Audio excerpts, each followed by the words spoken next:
It's important to understand what the 5G is doing and what they say it's doing. We're told on the IEEE beamforming document that this technology cooked your eyes like eggs in World War II.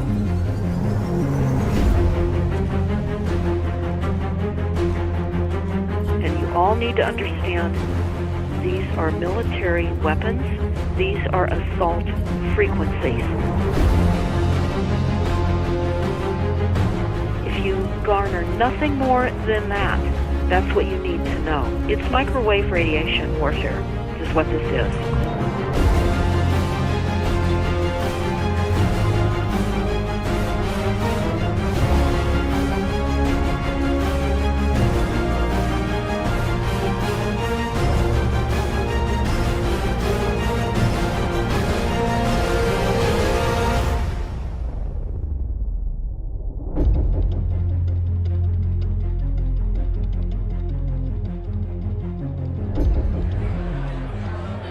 Ladies and gentlemen, please join me in welcoming to the National Press Club Federal Communications Commission Chairman Tom Wheeler. It's an honor to be here at the National Press Club. The first generation wireless, 1G, was voice. The second generation, 2G, allowed both talk and text. The third generation, 3G, the internet, in a limited way. And today's technology, 4G, completed that digital migration. But if anyone tells you that they know the details of what 5G is going to become, run the other way.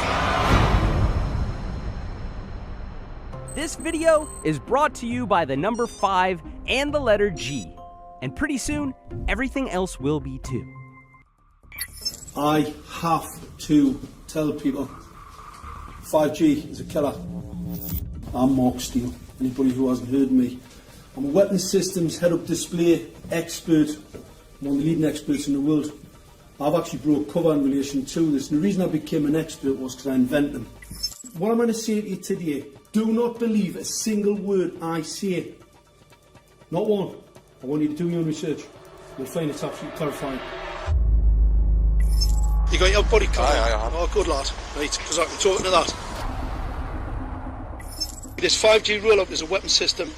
I've got a letter with central government because I know about weapon systems more than anything other. In Britain, in a place in the north of England called Gateshead, a scientist there called Mark Steele has been very publicly and actively warning people about the effects of LED streetlights, which he says in Gateshead are emitting now 5G. Right, what's the crack? Hey, lads. I'm just having a word with these Gateshead council workers about replacing these transmitters on these lights that are causing harm and assaulting the community. This is an existential threat to the economy, to the environment and humanity. Well, if these transmitters are everywhere, then everyone's at risk, surely.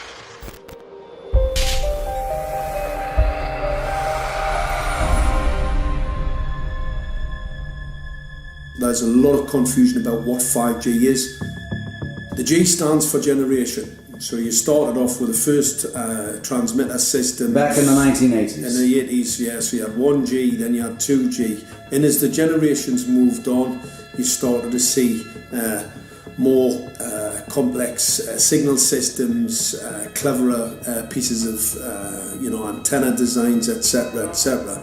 So the whole thing became more data, quicker downloads, etc., etc. However, 5G is something completely different. Alright, let's get a breakdown. Let's tell the people what this really is. This is the 5G transmission device. Blinking heck, that's a hell of a beast, that, isn't it? These are the uninsurable transmitters. Just get a good look at that, guys, because obviously I know there's quite a few experts who want to see more detail about the transmitters and the chipsets. Just have a good look, boys. This is the control management system masquerade. There's an antenna there, you see that? What is this phased array antenna here? What's that? This is for phased array, alright? As you'll see, it's got a driver, it's got some chip there. One chip. Look at the chipsets on this. This is your dystopian world. What did Gateshead Council say? I'll tell you what, I think we better send some of these educated fools back to school, or just send them to prison, whichever's the easiest. I think prison's probably better. Alright, that's 5G, guys. That's 5G hardware.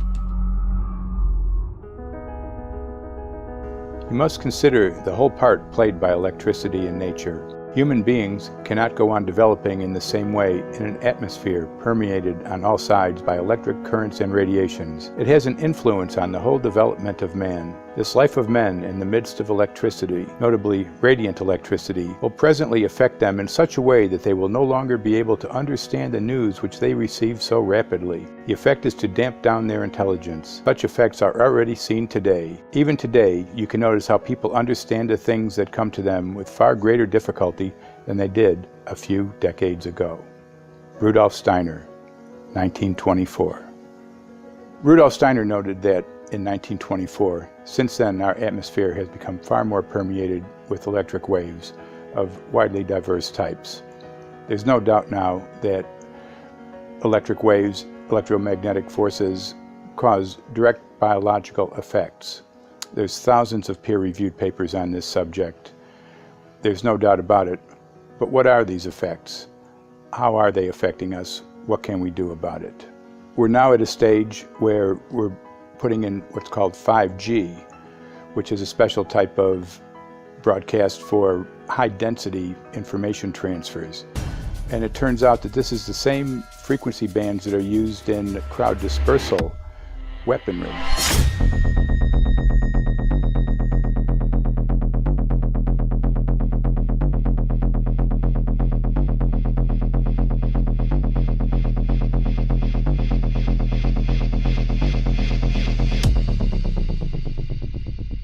5G, first and foremost, is densification. So it's significantly more transmitters in close proximity to a human, and it is also a sophisticated, illegal, unlawful transmitter. What I mean by that is it is a high gain dielectric lens antenna, and what that allows 5G transmitters to do is to 3D map its environment in your home. The 868 megahertz frequency is specific for battlefield interrogation systems, so sub-gigahertz. It allows the signal to travel through concrete brickwork with ease, and it can actually data gather. It is a target acquiring system. Phased array is basically radar off the battlefield. It is extremely good at identifying targets and being able to lock onto targets. And not only that, it can specifically target you as an individual. So any judge sitting on an interesting case, let's say, any lawyer, any barrister, anybody doing any work that is potentially controversial, your life could be at threat. So the antenna design that you currently have on top of these LED streetlights, masquerading as a control management system, is basically battlefield interrogation equipment. The first phased array unit was actually called Mammoth, used by the Germans during the Second World War to identify Allied aircraft. Obviously things have moved on significantly since then.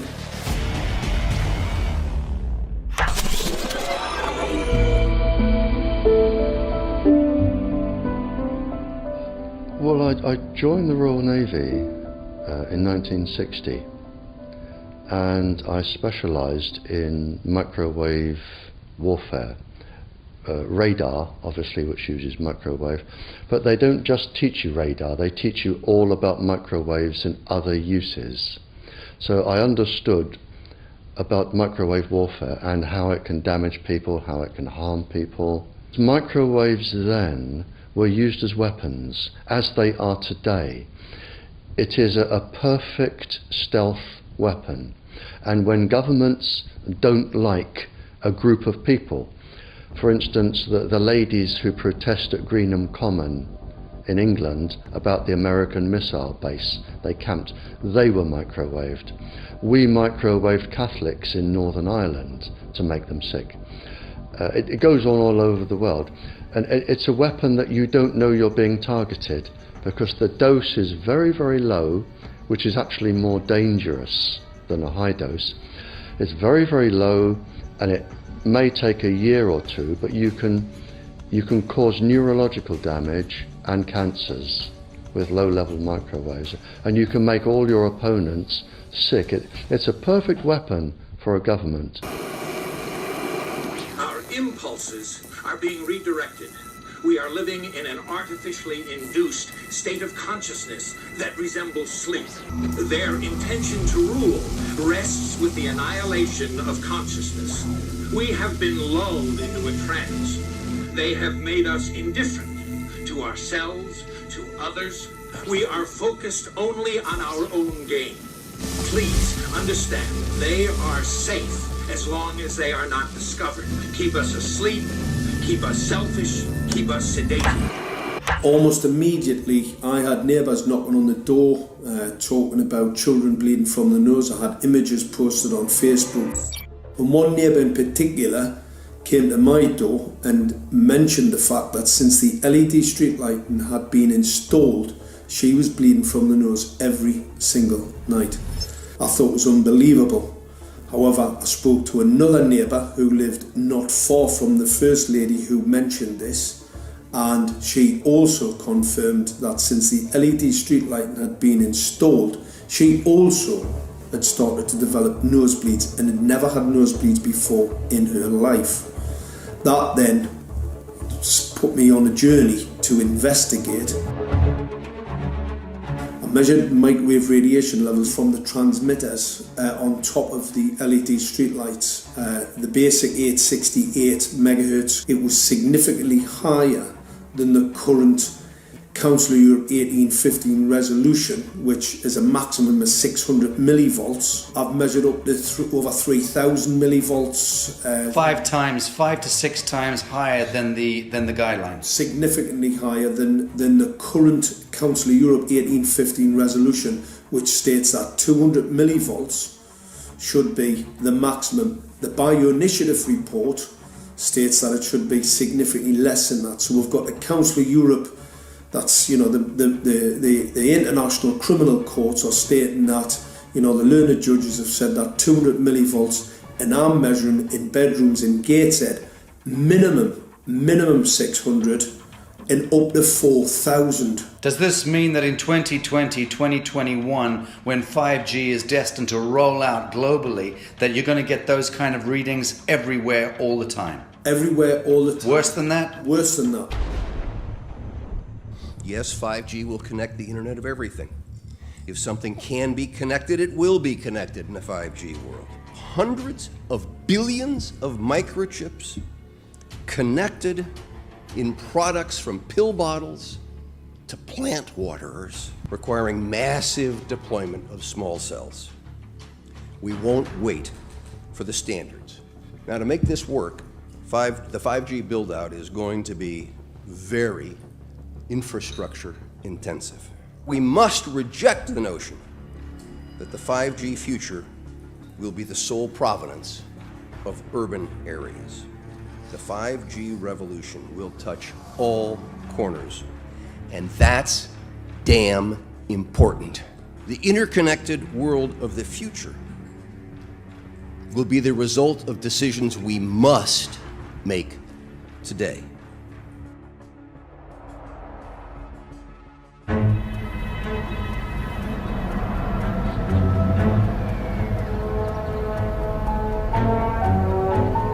The main issue before us today is Senate Bill 637 and Senate Bill 894, the former by Senator Hugh and the latter by Senator Knopf. We're going to invite the first four witnesses in support of the legislation, and that would be John Jones with Sprint, David Lewis and Andy Emerson with AT&T, Neil Krevda with Verizon, and Frank Alcavetti Jr. with T-Mobile. So be straight with me. Is it true? It could be. No, well, come very, on. very no few cases. Proof There at was all. an unfortunate really a incident out in Iowa. Look, gentlemen, practice these words in front of the mirror. Although we are constantly exploring the subject, currently, there is no direct evidence that links cell phone usage to brain cancer.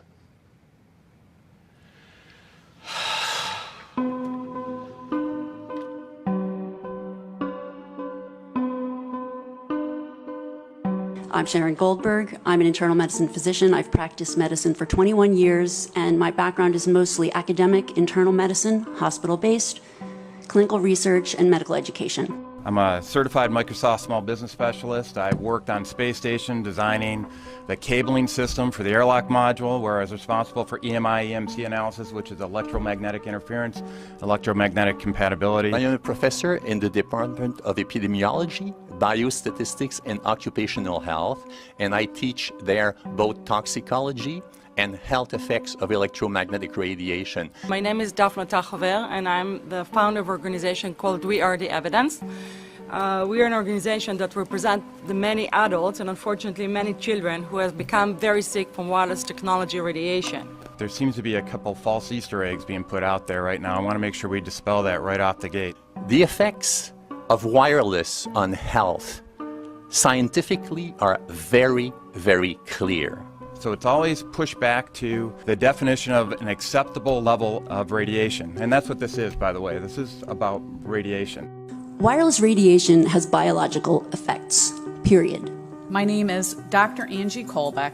I've been reviewing the studies showing the impacts of wireless radiation on our health, and there are now thousands of studies showing the following adverse health impacts to wireless radiation: cancer, oxidative damage, DNA damage, DNA failure. Things like memory, dizziness, anxiety, brain fog. Headaches, nosebleeds, cognitive problem, exhaustion. We have evidence of DNA damage, cardiomyopathy, which is the precursor of congestive heart failure. Short and long-term memory loss, decreased attention spans, lower reaction times, even involuntary contractions of muscles causing misalignments of spines and jaws. Breast cancer. We suddenly have breast cancer in women who have no DNA predisposition. Disrupted immune function and change in stress proteins, reproductive and fertility effects. There are dozens and dozens of studies that show beyond any doubt what this radiation is doing to our sperm. Now, if you take the cell phone out of your pocket, the sperm will recuperate within 3 to 4 months. What would not recuperate would be the damage to the DNA of the sperm. That is irreparable. The wife of the ex-governor of Indiana was diagnosed with glioblastoma.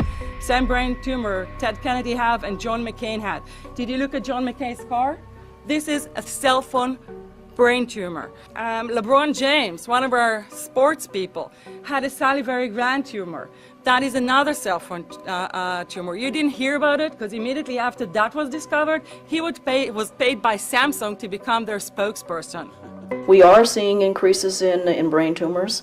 We're seeing increases in Alzheimer's. We're seeing increases in all of the neurotransmitter diseases, ALS, Lou Gehrig's disease, Parkinson's. These are all disease systems that are known to be associated with low-level energy exposures. We talk about 24/7, around-the-clock exposure, wherever you are and your whole body. You never get away from it.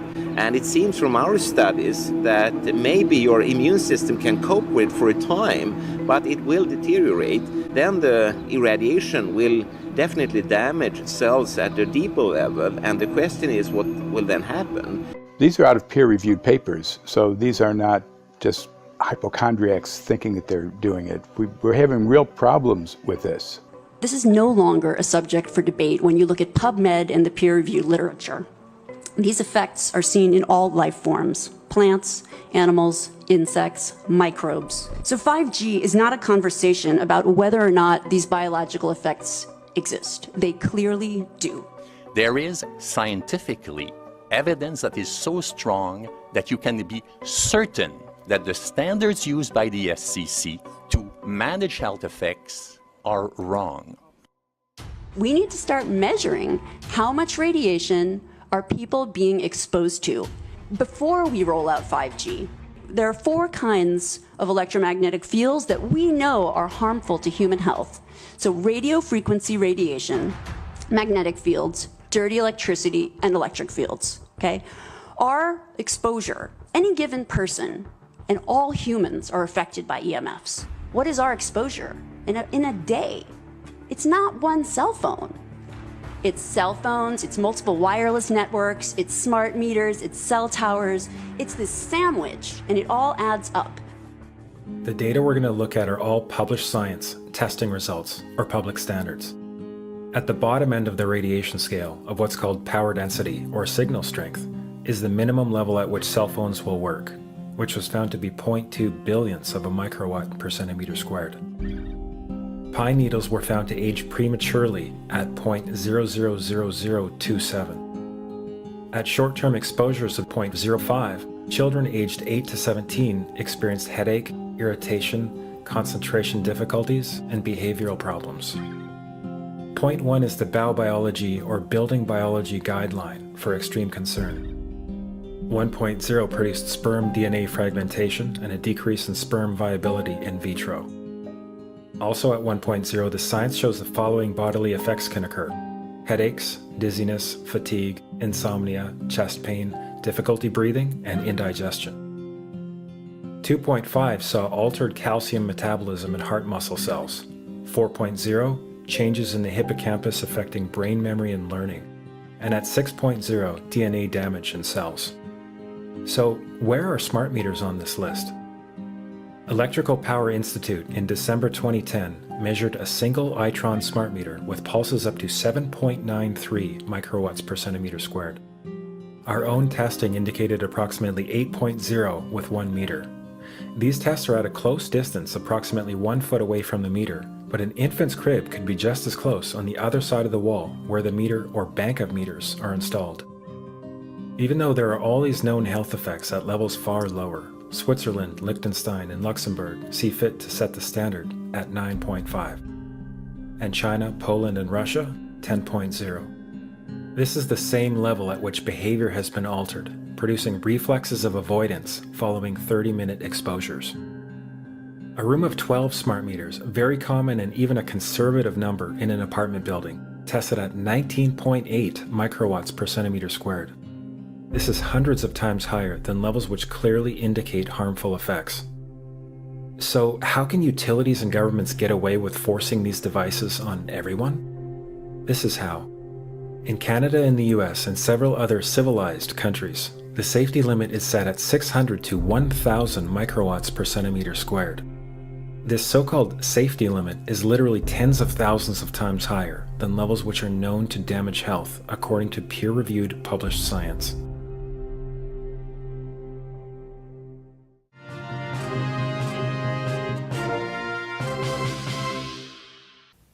Faster, better, more reliable internet. That's the promise of 5G technology, but there is also the peril. Health hazards associated with radio frequency that is higher also and requires more transmitters and antennas. And the stark, simple fact is the health hazards are unknown and unstudied. And that is a sign of neglect and disregard on the part of the Federal Communications Commission that seems unacceptable. There have been no answers so far. The FCC basically has said everything's fine, but in order to reach a conclusion about the health and safety of this new technology, we need facts. Mr. Chairman, thank you for having this hearing. 5G, as you well know, also uses higher frequency waves that don't travel as far and will rely on a network of hundreds of thousands, potentially millions of small cell sites. And the question then is, are there any health implications, any public safety implications to those additional sites that are likely to be located close to homes, schools, workplaces, and closer to the ground, correct? Correct, Senator. Yes. So my question for you, particularly Mr. Gillen and Mr. Perry, how much money has the industry committed to supporting additional independent research? I stress independent research. Is that independent research ongoing? Has any been completed? Where can consumers look for it? And we're talking about research on the biological effects of this new technology. Thank you, Senator. I think, thank you for your focus on the issue. Safety is paramount, and as you alluded to, we rely on the expert agencies, we rely on the findings of the FDA and others as to the requirements to keep all of us safe. There are no industry-backed studies, to my knowledge right now. Happy to visit with you as to what opportunities you think there needs to be more studies, and we're always for more science. We also rely on what the scientists tell us. So essentially, the answer to my question, how much money? Zero. I can certainly follow up with you, Senator. To my knowledge, there's no active studies being backed by industry today. Anybody else know of industry commitments to back research, fund it, support it, to ascertain scientifically the health effect? No, I'm not aware of any. So there really is no research ongoing. We're kind of flying blind here, so far as health and safety is concerned. Thank you, Mr. Chairman.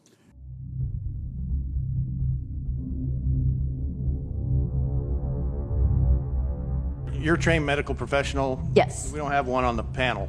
What are we to make with of the American Cancer Society, for example, telling us there's no evidence of harmful product? Many of these organizations have conflicts of interest. Very briefly, if you can, what do you mean by conflict of interest? One of the first things that you teach residents is that you always have to look at the funding. There's a tremendous amount of sponsored research by people who are hired to do studies to find no effect. And that's plagued this field in a number of countries. The radio frequency radiation work that we did was supported by Motorola. The relationship was really very cordial and very stress-free, but only up until we started generating data. These folks were very, very upset and began to talk about how are they going to handle this, what sort of spin can we put on this, what can we expect from this, and from that point on the relationship changed. What we saw was that Motorola began to exert more and more control over the work, telling us what to do, telling us how to write abstracts, what to say in the abstracts, what to say in the papers, how to do the work. No, don't do this. Yes, do it this way. This was unacceptable. I had completed our study of DNA damage, and I submitted the final report to Motorola. They simply weren't willing to accept my interpretation of my study, my evaluation of my study, my knowledge of science at that point, and tried to urge me not to publish the study. Did you hear about people coming to you as far as having complaints about illness? We were made aware of health complaints following installation of smart meters, and we wanted to verify this using our field work. So I measured the field of about 30 different people while they stood 1 foot in front of the smart meter, and in every single case, the human energy field was obliterated as they stood in front of the smart meter. So in our first slides, what we see is normal cells, and the structure of the cells is intact and sound. This is what we would expect from a normal sample. So after 2 minutes of exposure in front of the smart meter at about 1 foot away, we see a totally different story. Sample 1, you can see a lot of degradation in the cells. The cell walls have been broken, and you see changes in the cells which are called mycoplasma. It shows a mutation to the cell. In the second sample, we see a different type of degradation to the cell membranes. You can see a corrugation here. This is called bottle cap formation. and it's known that this occurs due to oxidation or exposure to free radicals. So this third subject, when we did her sample, she had to be pulled away from the meter after 45 seconds because she complained about an increasingly severe headache. And here you see a phenomenon called rouleau, where the red blood cells are stacking up, which makes it very difficult for the blood to deliver oxygen to the tissues as they would be their normal function. Every single one of these is a degradation. Every single one of these shows a trauma to the blood cells, and that came from something, and the only variable was the smart meter. The good news in all this is the patient and the blood can return to normal once they have been removed from the influences of these stressors.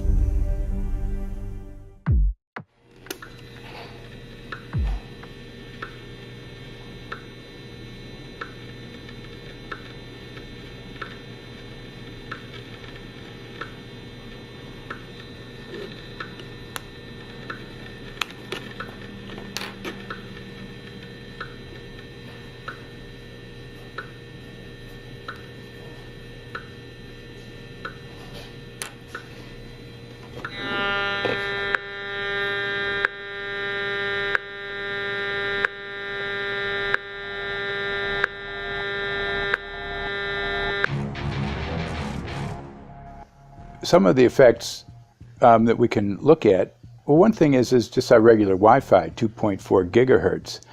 That's in the same range as microwave ovens, which are also called radar ranges, because that is radar. 2.4 gigahertz is interesting. It's not the peak absorption rate in water for microwave frequencies, but it's at a point where it allows full penetration, because if it came in at the peak, it would prevent the insides from getting warm.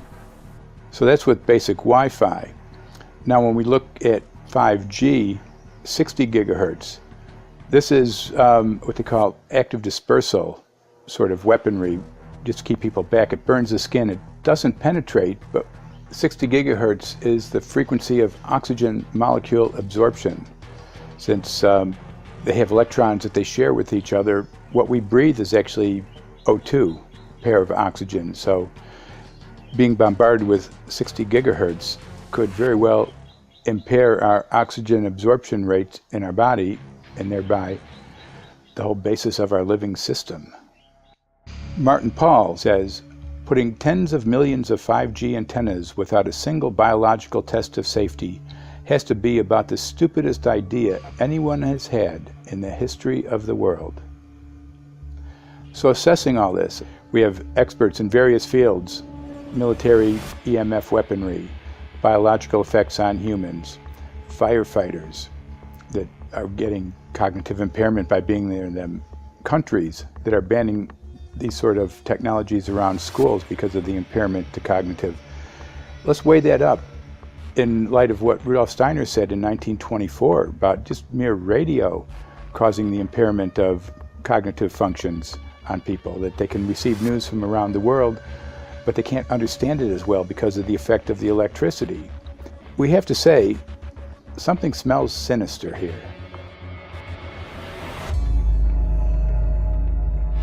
With the 5th generation, it's actually a whole new ballgame. It's not using the same technology. They're switching to military-grade millimeter wave technology. And when you look at this technology, I mean, if you go and look at DARPA reports, come and look at some of the patents that the United States military has put out on what they can do with psychological weapons, all sorts of things, crowd control, active denial, anything you can think of. This is what they can do with 5G. So any type of military application you can think of which has an electromagnetic base, they can do with 5G. And they're putting this out blanket across the population. Ladies and gentlemen, the President of the United States. Good evening, my fellow Americans. In the councils of government, we must guard against the acquisition of unwarranted influence, whether sought or unsought, by the military-industrial complex. The potential for the disastrous rise of misplaced power exists and will persist. We must never let the weight of this combination endanger our liberties or democratic processes.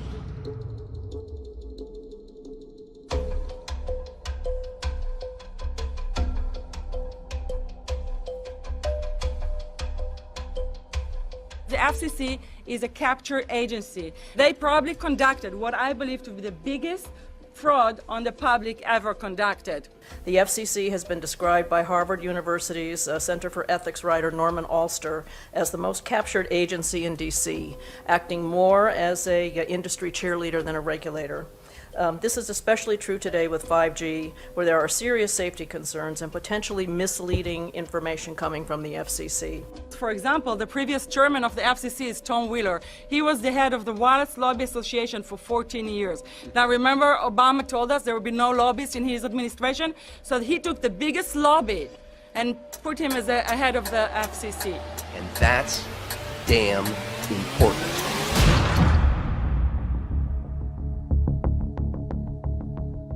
In 1993, the FCC started a rulemaking to adopt the IEEE regulations on this issue. IEEE is an engineer association. Why is it that we adopt regulation of engineers who maybe know how to measure this radiation when it's passing a wall, but not when it's passing a body? All our health agencies objected it, saying that it makes no sense to adopt engineer association, that they had not even one biomedical person on their team. They are effectively indemnified against adverse health impact lawsuits when the acceptable limits are higher than the limits actually shown to show harmful health effects. The FCC guidelines were developed for short-term exposures, 6 minutes, 30 minutes, depending on it's a phone or an outdoor exposure. And they have absolutely no connection to the biological effects that have been very clearly summarized in the Bio Initiative. So as you can see, there's a number of individuals in this room today that have serious concerns about this as regards to their health. If one of your companies decides to put one of these small cells up at a pole that's within, say, 50 feet of one of their houses, what recourse do they have to say, is there a way to move it somewhere else? There's language in the bill so that the authority can require the applicant to come forth with certification of compliance with the FCC's rules related to radio frequency emission. Remember that denial of request or denial of permit request that you can put in? It's going to point back to the acceptable levels as determined by the FCC, not the EPA and not the CDC, the ones who usually take care of health concerns, but by the FCC, which is staffed by former members of the telecommunication industry. That's the fox guarding the henhouse. It's a fact that most insurance companies will not indemnify against EMF effects. Telecom companies around the world are warning their investors of potential major costs due to real or alleged risks of EMF pollution from their products. Interestingly enough, they're warning their investors, but they're not telling their customers. They're basically keeping it quiet because that's where their money comes from. So we're using technology that could be very potentially harmful to us, and the investors know it. But their only worry is that they might lose money, not that our health might be affected. First of all, I think what you should really think about is why is it that they're not insured? It's not that they chose to be self-insured. They actually rejected by the insurance company from being insured because they understand the risk. So the insurance companies, the big insurance companies, will not insure the telecommunications? So there's insurance companies, and then there's what's called secondary insurance companies. Secondary insurance companies are the insurance companies that insure the insurance companies. So in an event, an insurance company, let's say I insure Verizon, and it may not be able to meet the claims, then the secondary insurance company is kicking in. Like Lloyd's of London? Sorry? Like yes, Lloyd's of exactly. London? So two leading ones would be Lloyd's of London and Swiss Re. Both told the insurance company not to insure the wireless industry, and this is why they're not insured. And that should give you a hint. Now, this is exactly why they have to prevent a health lawsuit. And how did they prevent lawsuit? That goes back to Section 704.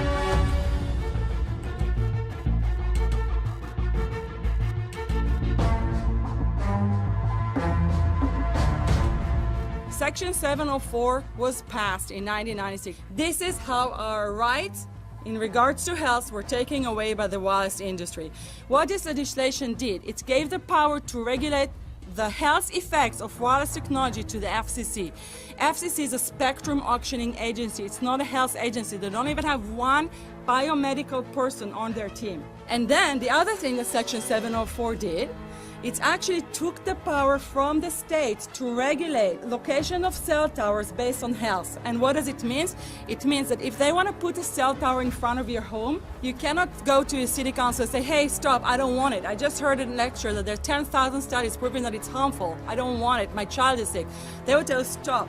You're not allowed to mention this in the city council because Section 704 says that if you will, and if the application will be rejected, the city will be sued, can be sued by the wireless industry.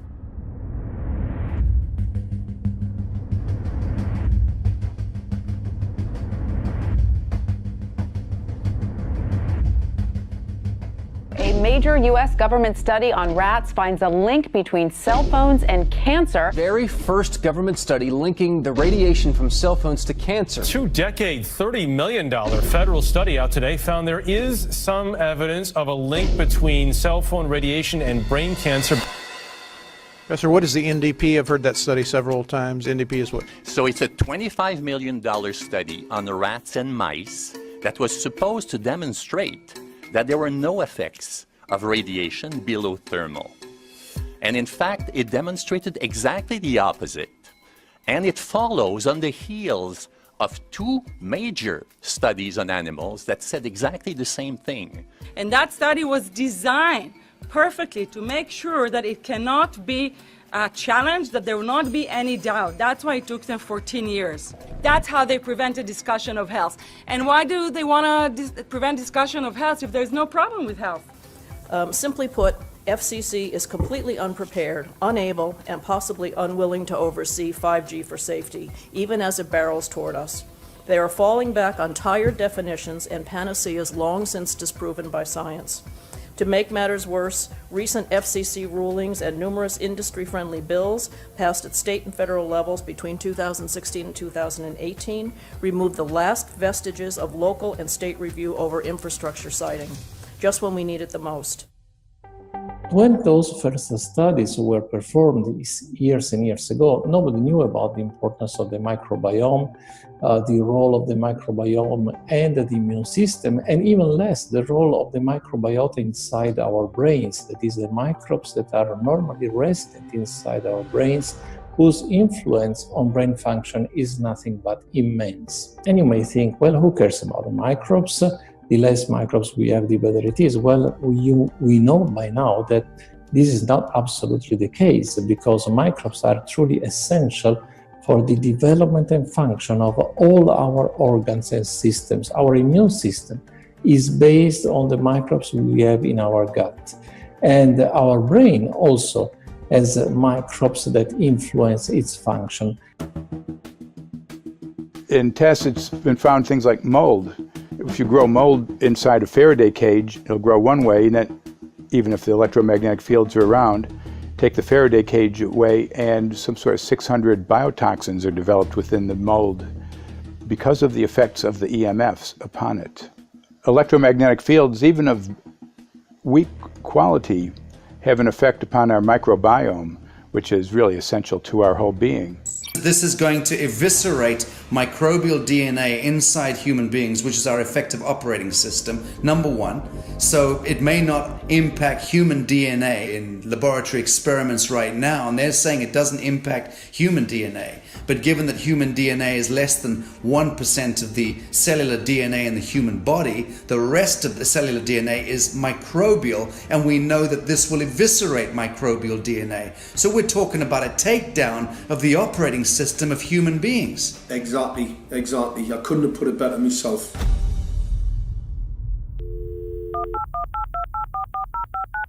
John Brandt. Good morning, Mr. Brandt. Wow, this is Amanda from Virginia hi, how are Beach. you? Hi, I've been trying to get a hold of you for months now.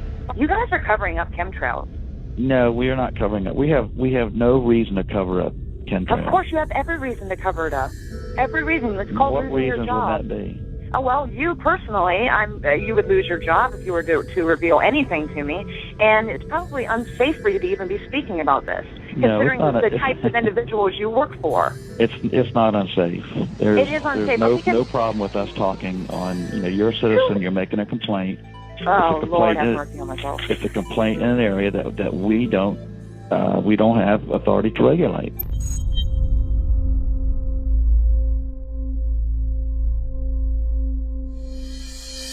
So the connection between chemtrails and 5G. It's all interconnected. The metallized particulates that would allow the 5G phased array, so basically the radar, it would allow it to be able to identify you, so it can watch you, it can identify you in your own home 24 hours a day, 7 days a week. For the last X amount of years, we've been through chemtrailing, and that is now the cat is out of the box. We've had these nanoparticulates raining down on humanity for years now, impregnating our bodies, by best accounts staying inside our bodies. Those nanoparticulates, what you're saying, are building up a kind of a phosphorescence glow capability so that we can be flagged up in our homes, behind concrete and steel, inside bunkers, in the basement, doesn't matter where you are. The 5G will be able to now triangulate, map and read you, because you as a living being are impregnated with these nanoparticulates, which are acting as a kind of transmission and reception technology. It's exactly, absolutely exactly. You have to consider that DNA also works as a fractal antenna, which is able to send and receive and also to process signals under the form of radio frequencies. Well, then there is no doubt that artificial radio frequencies, such as those of cell towers, and in particular these new types of towers that have a much higher density of signals, they may somehow interfere with the ability of DNA to retain and transmit biological signals. So this is one level of danger that very few biologists are aware of. How much effort was put forward to address this, what most of these people are, or many of these people are here for, which are the health concerns? Was there any dialogue back and forth? Was there any working? Was there many studies evaluated to look at regarding this area? Maybe not every person that has concerns on the legislation was brought to the table. Okay, so from your perspective, you feel that there was a legitimate amount of time to evaluate the data that the opposition would have on this? Absolutely, and I wouldn't put forth something that I didn't believe in. And I'll tell you, as I mentioned earlier, and it's been commented several times amongst the panel here, this is truly an economic development issue. Our 3-year-old, again at home, is outraged when we pull out the driveway and he's not able to access Wi-Fi.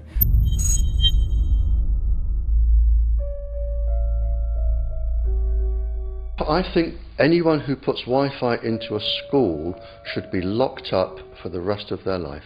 I really do. I think they're not fit to walk on the surface of this planet because they haven't looked at the research, and whatever incentive they have, it is not worth the genetic problems that parents are going to face with their children when they're born. France has banned Wi-Fi in nursery schools and put warnings out for regular schools because they're finding there's impaired learning capacity in children when they're around Wi-Fi. And they have to put up warning signs where they put Wi-Fi transmitters. When I got sick and I learned that they're putting Wi-Fi in the schools in Israel, I was very sick at the time, but I could not tolerate the thought that children in the schools will become as sick as I have. And after a few months of correspondence, I submitted a Supreme Court case in Israel to ban the use of Wi-Fi in the schools and replace them with wired network. The 4 top diseases that kill our children, our young adults right now, are brain tumors, thyroid cancer, testis cancer, rectal cancer, everywhere we put our cell phones. And a lot of our children are sick and they're being misdiagnosed and mistreated because the wireless industry has put billions and billions of dollars in the past 30 years to mislead the public as to the health effects and keep the public uninformed. We are performing an experiment on children. We are exposing children to microwave radiation for 6 hours during every school day. We have had absolutely no studies looking at the long-term effects of this radiation on young people or even on adults. A considerable amount of research shows that developing brains and bodies of children are much more affected than adults. And there are clear indications of a link between increased electromagnetic fields and autism spectrum disorders. We took 10 autistic children and went back to the sleeping location where the mother was when she was pregnant with that child, and compared it with the sleeping location of a mother that gave birth to healthy children. We had 10 mothers in that group, 10 mothers in this group, and in the group of the autistic children, we found that the measurements that we got for the microwave exposure was elevated compared to the group of children that were normal. The fetus is affected. The exposure to man-made electromagnetic fields has become the first factor that could be isolated ever in autism that could predict autism. The fifth generation of wireless technology, or 5G as it's being rolled out worldwide without safety testing. Let me say that again, without safety testing. And how we've got scientists and doctors and environmental organizers saying, stop this. Because in terms of the effects of wireless radiation, the science is in. Wireless radiation can lead to cancerous heart tumors, brain tumors, DNA damage. Wireless radiation is linked to infertility, to autism, Alzheimer's, and more. And guess what? All the effects that I just listed, those are some of the effects that are known according to the technology that's being seen today. First of all, you have to know that we know that the other EMFs that we're exposed to are already known to be health risks. And basically that 5G, because of the frequency that's going to be used and because of the extraordinarily high pulsation levels that will be used, is a much bigger threat to our health than the things that we already have, which are very substantial threats to our health. We're not just talking about the intensity. We're talking about the frequency and the very high level of pulsations. There's a huge literature which shows that pulsed EMFs, EMFs that pulse up and down very rapidly, are in most cases much more biologically active than our non-pulsed EMFs. Every single wireless communication device communicates via pulsations, but the industry completely ignores this issue.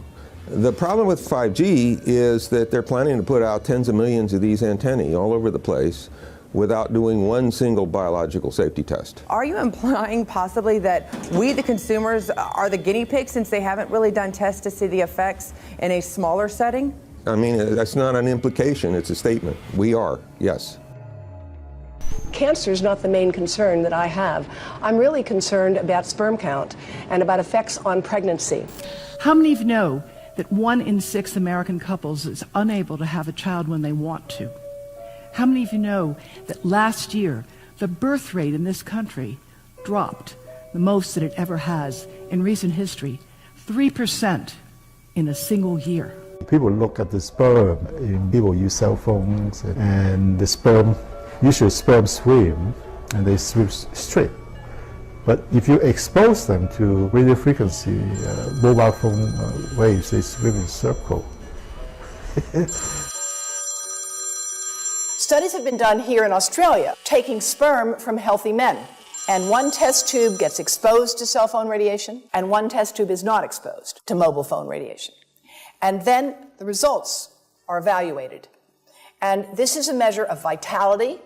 We measure how well the sperm swim. This is a measure of motility. This is a measure of mitochondrial DNA damage. They have 3 times as much damage on their DNA if they have been exposed to mobile phone radiation. The data on that are rock solid. Cell phones can damage sperm quantity and quality. Your embryo, your uterus in the fetus, where your child is developing for the first 100 days, in the ovaries, the eggs do not have that protection. So they are at maximum risk from radiation. And for the first month or so, you wouldn't even know you were pregnant. You wouldn't even be taking precautions. That is the main danger area. So you give birth to a daughter, but her ovaries are now contaminated. She may be normal, she may be genetically damaged, but her ovaries are at the most risk. So when your daughter grows up and she becomes pregnant and has a baby, this is where one of these eggs will be fertilized and come out. So the real damage here is your grandchildren. That is where it is going to show most. Do you think that there is a chance that within the third generation of females, they may be irreversibly sterile? Not in the third generation, but in the fifth generation, and that would for humans be something in the order of 150 years ahead of us. And of course, then it's too late to say that you are sorry, and it's very too late to say stop. There is a wealth of papers. I mean, we're talking about thousands of published papers in the scientific literature, few of which, or sometimes none of which, have entered the official documentations from authorities and likewise. So I think it's really time to have an independent compilation of data. Such was done at August 31st, 2007 in the form of the Bioinitiative report, of which I was one of the authors. And then we put together approximately 2,000 scientific references on a little bit more than 600 pages, clearly saying that if you, for instance, if you are a rat or a mouse or a cell or a molecule, you should definitely not allow yourselves to be exposed to this. And in the meantime, we have this full-scale experiment using our own kids. One interesting case, John Patterson, he was a telecommunications engineer in Sydney, Australia. Very brilliant man. For 20 years, John tested Telstra digital systems. Over the time, he realised the dangers of electromagnetic radiation. It disrupts the bioelectric system of your body, which is really your brain, your nervous system, how your muscles talk. And he tried warning of these effects through different agencies, through his company. Got all the test gear out and measured it and drew up a report, and I was immediately removed from service. Finally, in 2007, he took matters into his own hand. He commandeered a used British Army tank and went and destroyed 6 cell phone towers in Sydney, Australia, because he wanted to stop this. He was trying to make a point. The message was that how dangerous it was.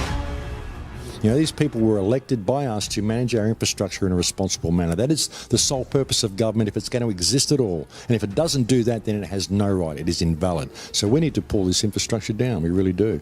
But in order to do that, I mean, we can't just be some violent domestic terrorist. You've got to bring this awareness to the people that these towers are doing them damage. You don't need bandwidth that fast. And they're not doing it so you can download movies quickly. They're doing it so they can track every single thing you do and bring in this social crediting system to control even everything you think.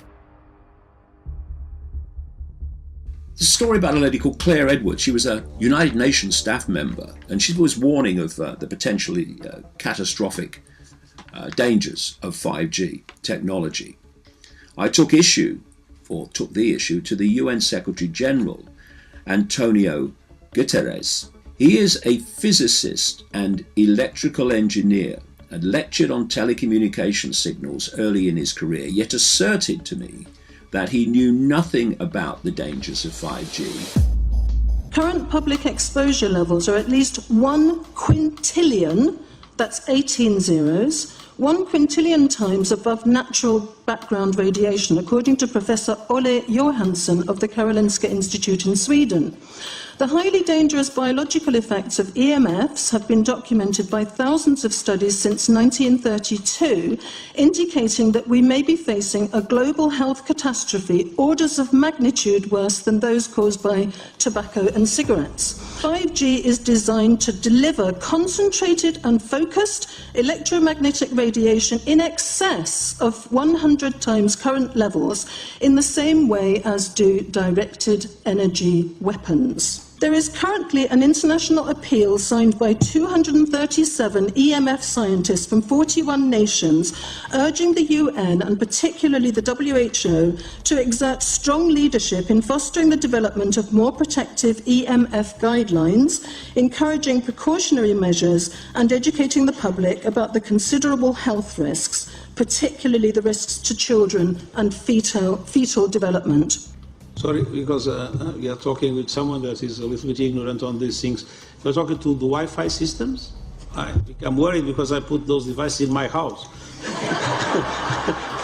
I will have to, I mean, I'm a confess my ignorance on this. We will have to, but I'm going to raise this with WHO, which I think is the organization that might be able to deal with it properly, because I must confess I was not aware of that danger.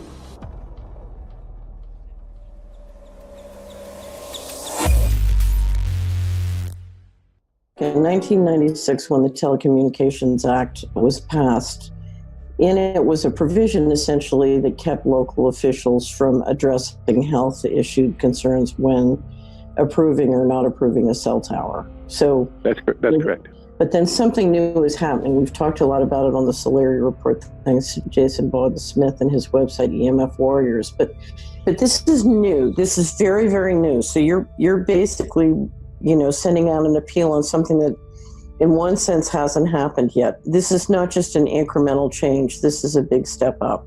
It's a sea change. An onslaught's not an improper word. It's a bombardment. So instead of a cell tower 1 mile or 2 miles from you and you still have cell phone service, we're going to have antennas every block, and some poor soul is going to have one mounted to utility pole maybe less than 20 meters from their home. So this kind of, invasive bombardment with this many antennas, I mean, just in 1 square mile, if you do the math, 1 per block and 16 blocks per mile, that's about 250 antennas per square mile. The millimeter wave is untested. Former FCC Chairman Tom Wheeler openly said that they don't plan to test. We won't wait for the standards. And then our appeal also addresses the fact that there's a plan to roll out 5G through satellites in low Earth orbit. So 20,000 satellites, which will cover every square foot of the planet with a 5G signal. 6, 5, 4, 3, 2, 1. Night after night, politicians and other leaders were telling Americans that Sputnik revealed that we were at great risk. Not just our pride, but our security is at stake. If Russia wins dominance of this completely new area, well, I think the consequences are fairly plain. Probable Soviet world domination. We choose to go to the moon in this decade and do the other things, not because they are easy, but because they are hard. Because that challenge is one that we're willing to accept, one we are unwilling to postpone, and one we intend to win. Welcome, everybody, to the White House. This is White House 5G Summit. My name is Justin Clark. I'm the Director of Public Liaison, and we are thrilled to have you here today. Really happy to be joined by a lot of leaders in industry, members of Congress and the Senate, White House leaders on this, and people from the FCC. Before we start, one, we are government, so don't assume we know anything, okay? I do agree, I don't know anything. I have become accustomed to giving speeches in my new position on subjects about which I frankly know very little, and we need more cell towers and connections in Connecticut, my home state. It's ridiculous. The U.S. is in the lead thanks to our private sector as well as the work of the FCC and this administration overall. But China and South Korea and many other countries are eager to claim this mantle. We have every intention to deploy 5G first and reap the benefits of faster and more robust wireless. Yes, I hope we beat China, of course. And get to gigabit speeds and low latency, and the race has begun. Let there be no mistake. The race to 5G is a sprint. Winning the global race to 5G, it's a national priority. We must bear in mind the national security implications of winning the race on 5G. Today we're talking about the importance of being first in 5G, continued commitment to putting America first in the race to 5G. We're calling it America First, 5G First. Well, our strategy is called the 5G FAST Plan, a plan to facilitate America's superiority in 5G technology. Connected devices for health applications, which I love, has the capacity to make people healthier, as I understand it, a lot of medical applications. Industry is not asking the government for money to build 5G networks. They're asking us to cut the red tape that surrounds infrastructure deployment. We cannot let today's red tape strangle the 5G future. The red tape slows and sometimes stops the building of densified network facilities necessary for 5G. As we continue our efforts to keep government out of the way so that America can continue its leadership for America to win the race to 5G. One path is the government regulatory path. The other path is the private enterprise, free market, gales of creative destruction, Schumpeter path. Have you ever heard that? Gales of creative destruction? It just means let it rip. The new replaces the old. With 5G, we're on the cusp of another era of American innovation. It means an even more connected world for everyone around us, unlocking the potential of the Internet of Things to become safer, healthier, and more sustainable for our future. You know, sometimes, look, we all believe in the 10th Amendment, but sometimes you have to override it.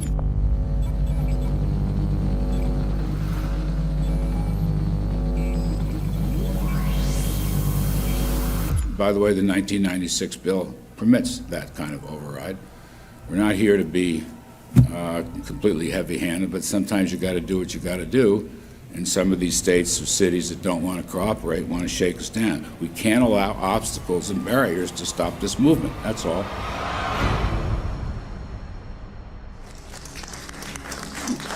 And this happened in Canada. I mean, there were some activists I was working with up there that said, well, you know, we won a victory. We got the Public Utilities Commission to allow us opt out. And I said, boy, that's divide and conquer. They just got rid of the people that were raising hell. So, you know, that's not the answer. We need to opt out everybody. An opt-out is an agreement to pay to not be harmed. An opt-out is volunteering into extortion. An opt-out says that if I don't pay you, you have the right to harm me. So that doesn't work.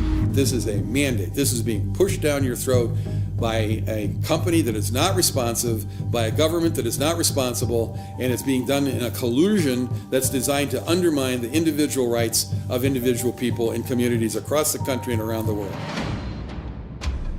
The Minister for the Environment has a duty. His duty is primarily to ensure that there is cleaner, better, healthier environment for people in this country. It's a simple duty. He also has a responsibility in regard to science and innovation to make sure that that happens. What seems to be happening here, in fact one could say undoubtedly happening here, is he's using science and innovation to ensure that our right to life is threatened. There have been no public debates. There is no public discourse. There are no public disclosures as to why, when, how, what is going on in regard to 5G. That by itself is a breach of ministerial responsibility, and one which we really should look at in terms of a private prosecution against the ministers who have failed to protect our right to life. Okay, smart technology, smart meters, smart cars, not that smart, huh? What does smart mean? Anything that has smart attached to it, secret militarised armaments in residential technology. That's where smart came from. And smart, every bit of technology that you see today has all been developed for either some type of battlefield, some type of intelligence gathering system, and obviously these developments have to be commercialised, and people have actually took them into their homes. The definition of a smart grid is a wireless system that will fundamentally turn every single appliance in your home into the equivalent of a transmitting cell phone. That's every computer, every television, every furnace, every air conditioner, every coffee machine, every printer, every single appliance that you have in your house will eventually, in a smart grid, have an antenna that's embedded into it that will transmit your usage data to a smart meter on the outside of your home that will then transmit your usage data to another tower receiving that usage signal that will then go to the utility company for supposedly billing purposes. Not all signals will just be about your individual use. There will be aggregate meters that will bounce signal from house to house to house within a neighborhood that will then accumulate all of the usage data that will transmit that to the utility company. Now, what that will do is that the end metering system that is transmitting all of that data will be firing an RF signal at many, many times a second, which will increase the average homeowner's radio frequency radiation exposure exponentially. This picture shows some aphids on the leaf of an orange tree shortly after radar equipment was installed at a nearby airport a number of years ago. I noticed that every few seconds all the aphids would tense up in unison and do sort of a little dance, as you see in the picture. Upon further investigation, I found that the interval of time between the activity of each dance coincided exactly with the rotation of the radar rotor device at the airport, which was a distance of approximately 14 miles. The antenna arrays create this steerable beam, which helps concentrate the energy. The beams get pointed at the user. What's a MIMO tank? Massive in, massive out. British government have got a plan to roll 400,000 out.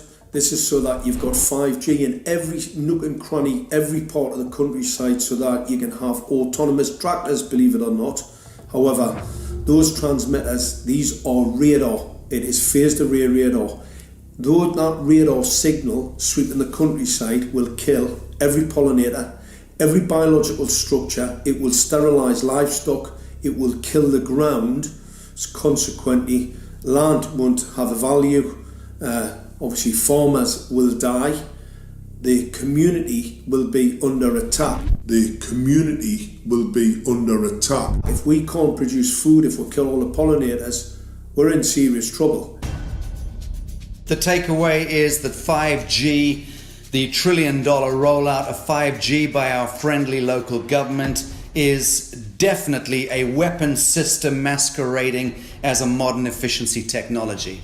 It most certainly is, and what I put it down to, it's economic terrorism. There is no value, nil, in killing off your population, in destroying your ability to grow food, to kill all your pollinators. They may have a nice financial number on a piece of paper, but in reality, dementia, diabetes, all the things that are currently crippling the NHS, a burden on the country, illness, mental health issues, the focus of that cause can be identified and has been identified in the science. The science is proven. The epidemiological data that we're seeing on the street is now substantiating that science. The DNA inside you, the mitochondrial DNA, you can trace unchanged to your mother, her mother, her mother, right the way back to the beginning of the human race in Africa, the Stone Age. It is unchanged, the mitochondria, and that is being unchanged in your children, which means if you damage it, your child could be genetically damaged, then her child, and her child, and her child, forever. You are condemning the future generations of every single child. There is, however, a light at the end of the tunnel, or there is some ray of hope. Thanks to the principles of biological quantum entanglement that we have learned how to exploit in the field of biology and medicine, now we can transfer the information from the microbial DNA to the human DNA. And in so doing, we can train, so to speak, the microbes to withstand whatever extreme condition they are exposed to, including this new technology. And then we can train them to transfer this resilience of theirs to our DNA.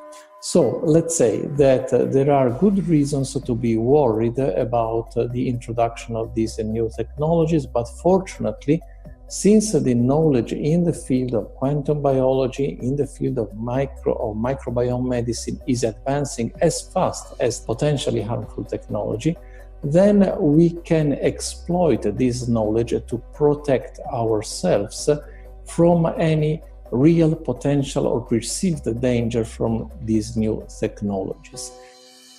I've met with molecular and cellular biologists, with blood microscopists, with weapons development experts, frontline activists and researchers, and all the stories I'm hearing from these experts and pundits leads to the same thing. 5G is almost certainly the end game. It is an extinction event brought into our homes, into our classrooms, onto the high street, into the very cells and DNA in our human bodies. It is such a perilous threat that it is almost impossible to imagine, let alone describe. When the 5G signature goes live, it will tap into a multitude of satellites which are in geosat orbit around the surface of the Earth. Millions of surface antennas will pick up that signaling and will then scatter the signaling into hundreds and hundreds of millions of different micro antenna systems set up on street lamps and even in your home, which you're not aware of incidentally. The LED light bulbs in your home invariably contain the micro or nanotech lens flare capacitors which will receive the 5G signaling, and it will proliferate the 5G signaling everywhere by exploding the signal into billions of photons which will target everything all at the same time. This is stealth technology. This is invisible science.